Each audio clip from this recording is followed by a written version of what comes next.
awesome. Thank you. All right, good evening and welcome to Date Night, an all-new series right here on Channel 5. I'm your host, Warren Edgar, and right now we've got 3 new bachelors and a new bachelorette who's right behind our set here, who will be revealed in just a moment. But let's first talk to our bachelors, our mystery bachelors. Bachelor number 1, what's something interesting about you? I am not allowed at any Chili's in the tri-state area. Not allowed at any Chili's? I mean, what did you do? Did you, like, perform a hate crime? What did you do? I would rather not say on camera. Whoa, all right. Well, it's probably not clearable with the FCC. All right, let's go to our bachelor number 2. Bachelor number 2, what's something interesting about you? I run a half marathon every 2 weeks. And Every 2 weeks? Yeah, I'm looking for someone who can do the same. Looking for someone who's ready to go to the moon with me. So you're looking for someone who's going to run a half marathon every, you said 2 weeks? Yes, I haven't done it holding hands yet, but I'm ready to do that. You've never held hands with a woman before? Is that what you're saying? Not at 6 miles an hour. Oh, all right. Well, all right. Contestant number 3, bachelor number 3, tell us something about yourself. When I get excited, I like to dance, and I like trucks. You like trucks? That's it. Isn't that like a 3-year-old likes trucks? Are you comparing yourself to a 3-year-old? Okay, I'm not here to get shamed. Is that your mindset? I don't know. We're trying to find the best bachelor for a bachelorette. Well, if she likes trucks, then I'm her man. All right. Well, without further ado, let's bring out our bachelorette. Bachelorette, come on out here! Yes, amazing! How lovely! Oh, don't go too far there. We don't want to see the bachelors to see you. Oh, whoa! Look at that! All right. Hey, yeah. All right. Have a seat. All right, Bachelorette, how are you doing this evening? I am doing fabulous. I'm so excited to be here. I'm so excited to meet my man. Well, you know what? This Portland extrovert wants to meet her man. We are so happy to have you right on this set. Bachelorette, do you want to hear from our bachelors? I would love to hear from 1, 2, and 3. So Bachelor number 1, reintroduce yourself now, this time to our Bachelorette. Hi there. Can I say my name? No Okay. names. I am bachelor number 1. I only eat fruit snacks. Whoa. My favorite color is magenta.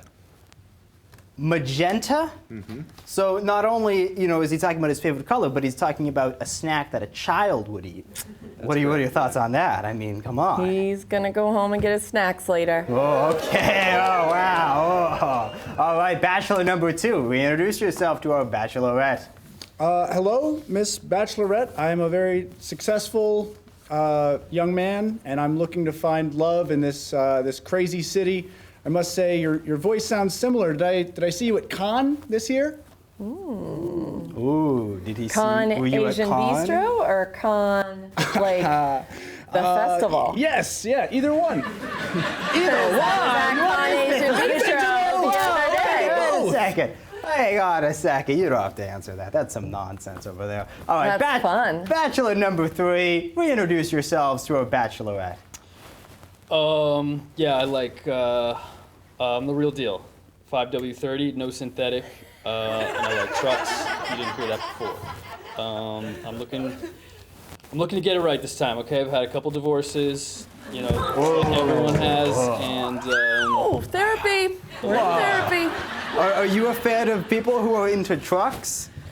I think we're in therapy. You think so? Yeah, maybe. Maybe we got to get the therapist in here, sit down. I mean, he is on a couch. Just lay him flat, get the therapist right next to him. Got confused. Yeah, see, you never get know. it. All right, well, our Bachelorette will have questions for our potential bachelors right after these messages from our sponsors. Stay with us.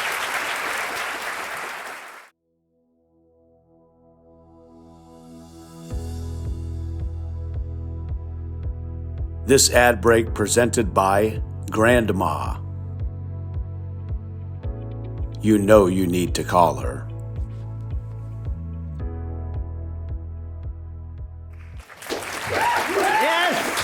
Yes. Well, good evening and welcome back to Date Night, exclusively right here on PMC Channel 5. I'm here with our Bachelorette and our mystery bachelors. Bachelorette, how are you feeling right now? I'm feeling like I need to ask them some questions. That is amazing because that's the moment of the show where we ask questions. Yes, this is totally unscripted. All right, Bachelorette, go ahead and ask some questions. Oh, well, don't I have some questions for you? Bachelor number 2, I'm curious. If you were going to take us on a Maine adventure, what historic site or place would you take us to? Well, I am a scholarly man. I would go straight to the Longfellow House. Whoa! I would give us the private tour of the entire home there, and once we get to the top floor, I would have a 19-course meal prepped for us. No. Served through the window. Whoa! How are you paying for that, man? Well, you see, I've inherited a lot. Whoa! I've done a lot in my Moneybags long over life. here. Yeah. All right. Well, what's any follow-up questions for our Bachelor? Oh, man, I'm just so speechless right now. I'm visualizing this 19-course meal, and I am there. You're there. Oh. All right. Whoa. 19 courses. All right. What's another question you got for our Bachelor? Oh, Bachelor number 1. I did not forget you. I would like to know if you have not forgotten me with your cheesiest pickup come on line that you can show me that you're still here and on board with me. If you and me were me and you, then honey, we'd have the whole thing. Whoa!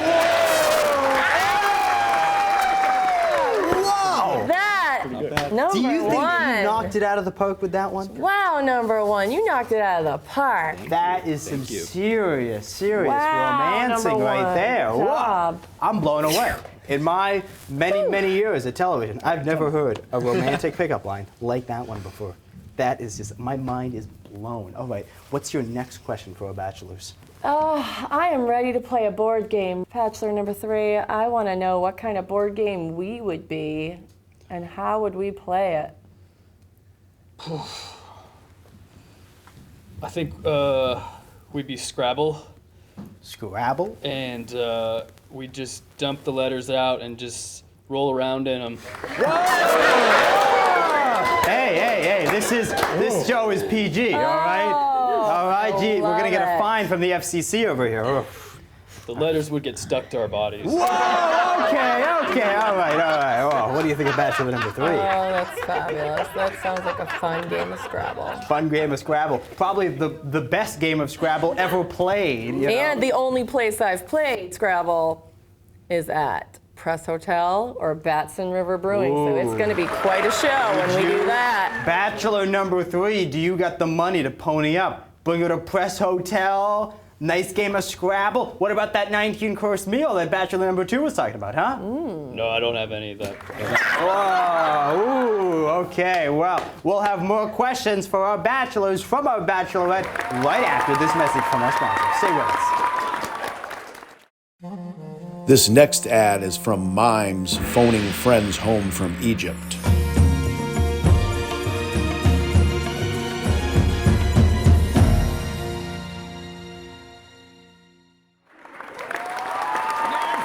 Thank you so much, and welcome back to Date Night right here on Channel 5. I'm with our Bachelorette. Bachelorette, how you feeling? I'm feeling pretty good. I'm still curious over here. You're still curious. You think you have a decision yet? I still need some more questions answered. All right, now let's ask those questions to our mystery bachelors. Ask away.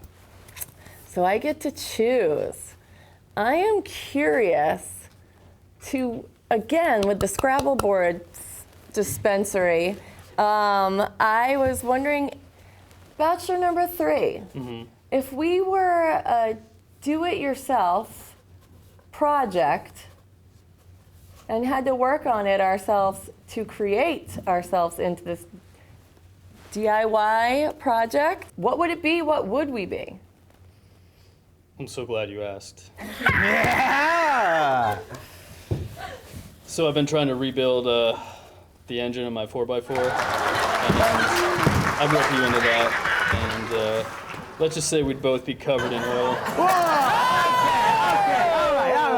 All right. There'd be Scrabble pieces Hey, in there hey, too. there's children watching, okay? There's children watching. Hopefully not, but you know, hopefully someone's watching. Oh, all Get right. some now- oil into the engine. as Okay, you've said enough. All right, Bachelorette, you love got any it. more questions for our That's how I bachelors? feel. Oh, bachelor that could take me anywhere I want to go, number 2.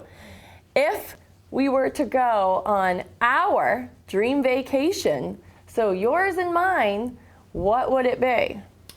Well, I have a life-size replica of a 13th century catapult that I have put on top of my 15-story yacht. So we would travel around the Mediterranean, flinging various barnyard animals at cities and towns. Really anyone that we felt like hitting with an animal, like a goat or a cow or something. We would watch them with really, really big binoculars. What do you think of that response? Hitting animals? I pictured Noah's Ark gone wrong. Yeah, that's a really great, yeah, that's, I mean, I'm like, a what visual even is thinker, that? and he gave me quite the visual right there. Whoa. Bachelor number 2, would you consider yourself the next Noah? I wouldn't go that far because Noah was pretty cramped in on the ship. There's a lot of room on my ship. We have a lot of square footage. So no, I like to distance myself from Noah. So what you're saying is you'd get on a ship with less animals than Noah did. Or maybe just a bigger ship. Just a bigger ship. Okay. Pretty big. Bachelorette, what are some more questions you got? Oh, that leads into bachelor number 1. Still here. If we were 100 years old, 100 years from now, what do you think our life would be like? I see a little farm, a bunch of grandkids running around. It's a nuclear winter. Yeah, you had something going there.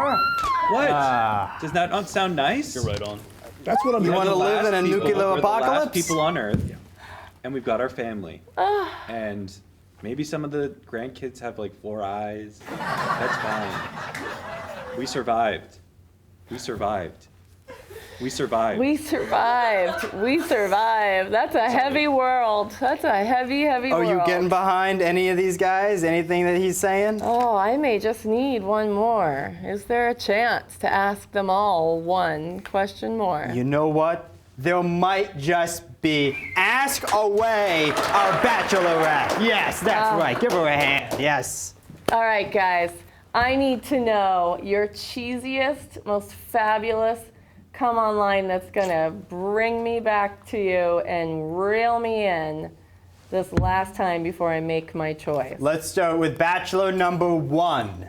Are you from Tennessee? Because I'd really love to get to know you. Ooh. Okay. What do you think of that one? What's interesting? Interesting. All right, bachelor number. It's funny. Bachelor number 2. Let's hear it. I have $1 million in liquid assets. Ooh. All right. All right. Bachelor number 3. Lay it on us. Are you my truck? Because I want to get inside you and ride you. This guy. He's just. I mean, like. Oh my God. That's how I feel. All right. Well, Bachelorette, during the break, you'll be able to talk with our producers and figure out Thank you. who you choose. Stomach away. But that's right after you watch these messages from our sponsors. Stay with us.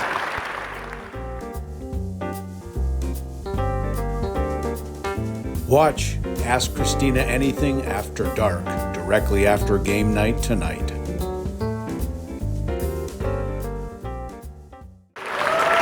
Yes, thank you, and welcome back to Date Night. I'm here with our Bachelorette, with our mystery bachelors. Now, during the break, you spoke with our producers and you agonized over this. You were at a crossroads between 2 people. Do you think you've made a decision finally? I am torn. I am torn between Before love and money. Love and money. All right, before you tell us who you chose, tell us one thing you liked about each of our bachelors. Starting with bachelor number 1. Number 1 is Snap Happy. He is on his feet. He's got a quick response for me, and I like it. Bachelor number 2, what did you like about him? Bachelor number 2 likes to flaunt his trust fund. Is that up your alley, or? Who doesn't want to be anywhere at any time? That's a good point, all right. So what do you think about bachelor number 3? He's got a truck, but he likes the Scrabble pieces. La la. All right, now, Bachelorette, who I've been referring to as Bachelorette, who I will now refer to as your true name, Jamie. Jamie, who did you decide? Man, this is tricky. I find it very game show-like and tricky to figure out who these people are to choose. So I am gonna have to blind choose. And this blind choice from this Portland extrovert, take me around the world and show me all the historical sites, number 2.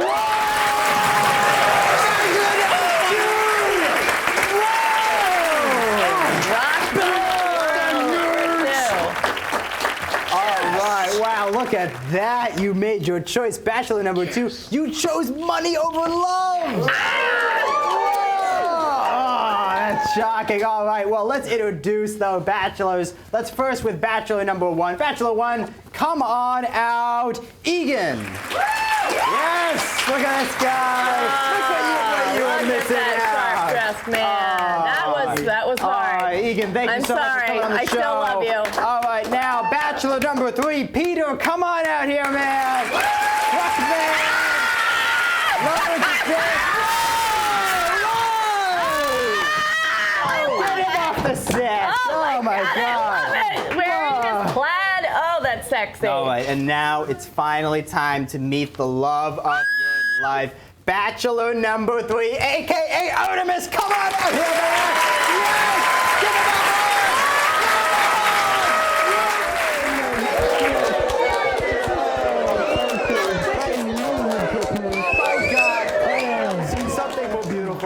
my entire life. Thank you. Oh my well. God. Oh my goodness. Jamie, Starstruck. Jamie, how are you feeling that you chose Artemis as your true love tonight? Well, I think he looks like true love and Monopoly. Artemis, what do you think about Jamie and the fact that she chose you over those other 2? Well, I knew she was going to pick me over the other 2 the whole time. But you are beautiful, well-spoken, and such a great presence to be around. From the minute I heard your voice, I was just struck. I do have one ask. Uh-oh. Can Is this allowed? Oh, I don't know. Ask it. I I bring my 2 friends along? Now, do you tell? Who are these 2 friends? Well, they're 2 nice guys that I met earlier today backstage. They just really were on my same level. We vibed, we clicked. I love them. Like, Who are you talking? Whoa! Oh my God! Oh my God! Is this the first date? Oh my God! This is beyond the basics. This is beyond true love right here. Jamie, how are you reacting to this right now? I feel like I this is can barely fully contain myself. supported. Fully supported, so hey. I think he can support us all. Come on, friends. You don't Come see on, this on everyone. NBC. Cameramen. Just Come saying. on, Lauren. Well, all right. Join the Jamie, I've got and your throuple right here. I've got some great news for all of you. You are going on a surprise date to 7-Eleven, sponsored by Channel 5 and Portland Media Center. Give them a hand, everybody.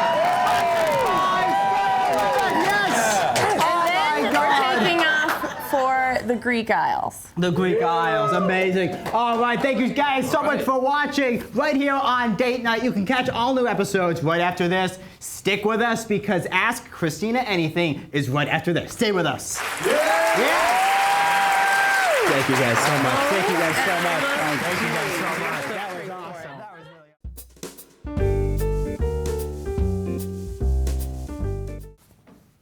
And we're back right now with Ask Christina Anything with me, Warren Edgar, and of course, Christina LaBelle. Christina, how you doing?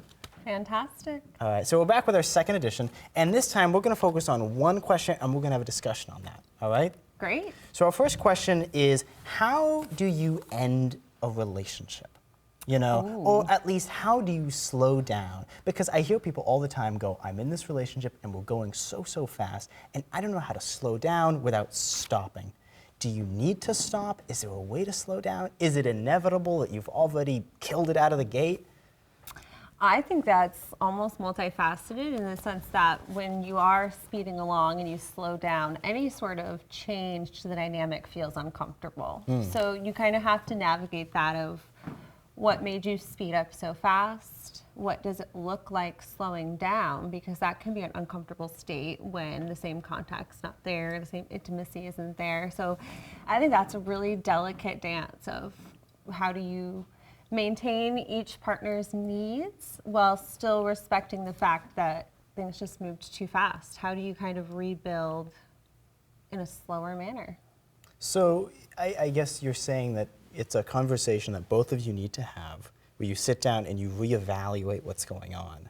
And you're saying that, would you say more like, as in both people need to, I don't know if sacrifices is the word to use, but that both people need to contribute something to that is what you're saying. Absolutely, you know, because maybe only one partner feels like it's speeding along and maybe the other person feels like it's slow. You know, perception is our reality, and if we're not checking in and getting that pulse check of how are they feeling, what are they experiencing, how is our time together changing or morphing, is it blending? Like there's just so many questions, and I think it's just great to do that pulse check with your partner.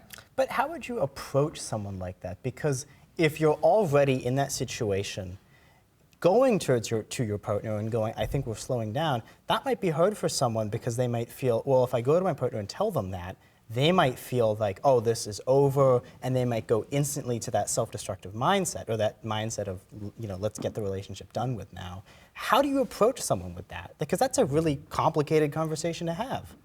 Absolutely. And I think I can speak to personal experience where I've had somebody want to slow down a relationship and I thought that meant all the cards were on the table and it wasn't. So I think definitely asking questions and not being afraid to don't leave any of your curiosity hanging. Don't assume you know the answers to every question. I think that's just a natural reflex as us humans. But just really try to get that insight into what their mind is focusing on. And if slowing down means a stop for the other partner, then that just might be an unmendable bridge that somebody might need more affection than that person can either give them now in this moment or going forward. So that just might be a good indicator that if they can't help you bridge this gap while you're figuring out what slowing down means, how are they going to help you excel when you guys are both running in the distance in the future? So you're saying that it's a good time to kind of almost sit and reevaluate kind of your relationship with this person. And is that person in it for the long run, or does that person have the same goals that you might have? Absolutely. I think that we do forget that most relationships, especially intimate relationships in our life, are going to end. Yeah. They have an expiration date on them. Even the ones we don't want to or the ones we see a full vision with.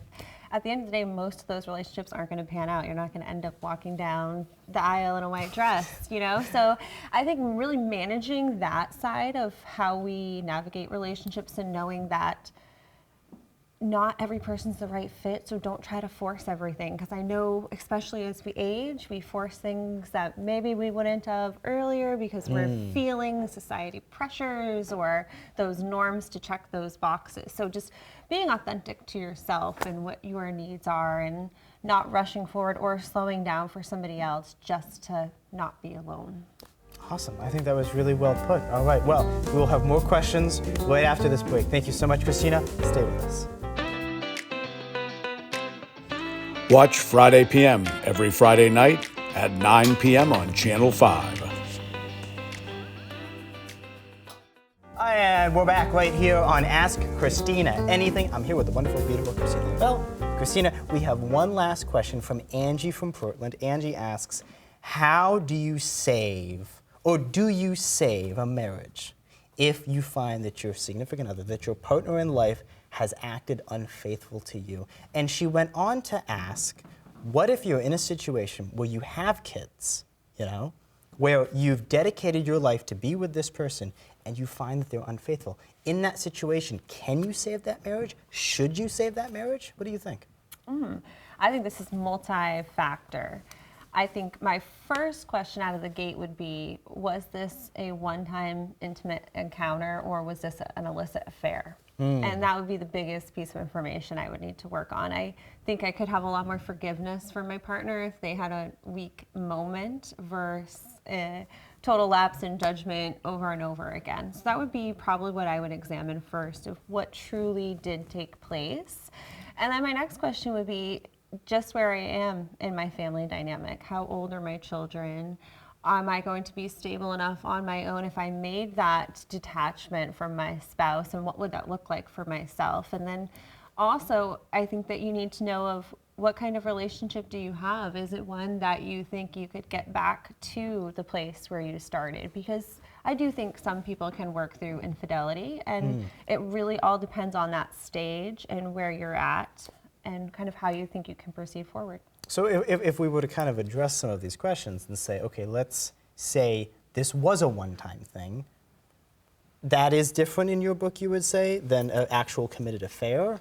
I would say for sure. I think it'd be easier for me to accept that my partner was unfaithful one time than in something where they could potentially love another person. You know, I think that would be a line for me that there is no counseling that we can try. There is no re-falling in love or team building at that point.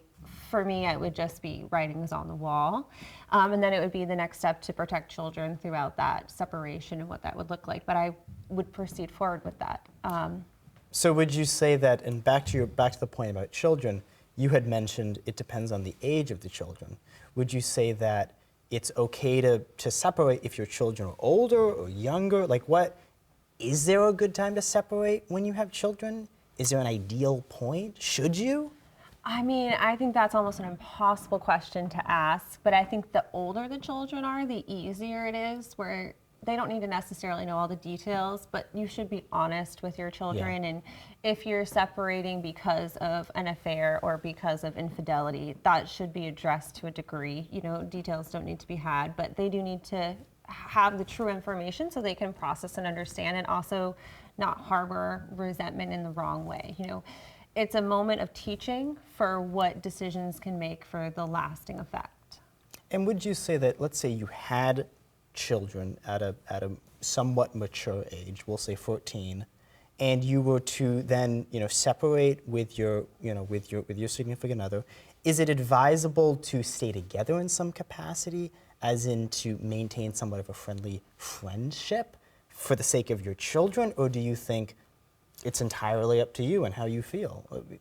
I think you are right. I think that the best way for any split, especially when there's children, is for it to be amicable. And you want to set a relationship expectation for your children to see that even after a separation or a divorce, that people can be amicable and they can respect people. That's bottom line.